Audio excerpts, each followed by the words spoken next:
Signs of a rift between the United States and Israel emerged during a series of consultations at the White House yesterday. The disagreement between American President Barack Obama and Israeli Prime Minister Benjamin Netanyahu concerns how to deal with the nuclear threat coming from Iran.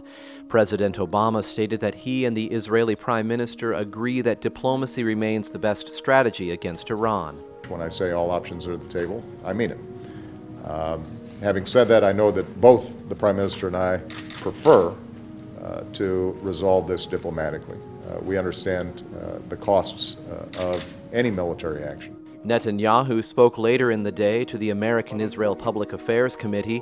He struck a different tone, saying that Israel's patience with diplomacy and sanctions has eroded. My friends, Israel has waited, patiently waited, for the international community to resolve this issue. We've waited for diplomacy to work. We've waited for sanctions to work. None of us can afford to wait much longer. Netanyahu also vigorously asserted Israel's right to defend itself against the Iranian nuclear threat, even if the United States backs away from a military strike. Israel must have the ability always to defend itself by itself against any threat, and that when it comes to Israel's security, Israel has the right, the sovereign right to make its own decisions. I believe that's why you appreciate, Mr. President, that Israel must reserve the right to defend itself. And after all, that's the very purpose of the Jewish state, to restore to the Jewish people control over our destiny. And that's why my supreme responsibility as Prime Minister of Israel is to ensure that Israel remains the master of its fate. Mr. Netanyahu made the case for a strike against Iran by highlighting the dangers of the country's nuclear program, ridiculing Tehran's specious claim that its nuclear program is for peaceful purposes. Now, amazingly, some people refuse to acknowledge that Iran's goal is to develop nuclear weapons. You see, Iran claims to do everything it's doing, that it's enriching uranium to develop medical isotopes. Yeah, that's right.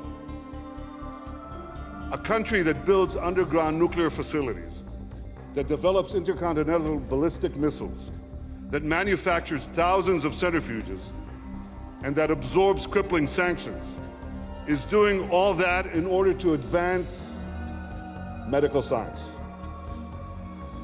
So you see, when that Iranian ICBM is flying through the air to a location near you, you've got nothing to worry about. It's only carrying medical isotopes. Ladies and gentlemen, if it looks like a duck, if it walks like a duck, if it quacks like a duck, then what is it? What is it? That's right. It's a duck, but this duck is a nuclear duck. And it's time the world started calling a duck a duck. President Obama's view that Iran will answer to diplomacy contrasts sharply with Netanyahu's belief that Iran's nuclear threat must be met with force.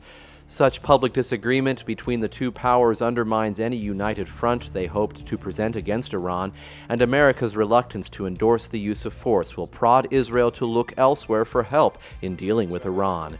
Bible prophecy says that the nation Israel will look to is none other than its World War II enemy, Germany. Keep watching the American-Israeli relationship and watch for Tel Aviv to begin turning to a new ally, Berlin.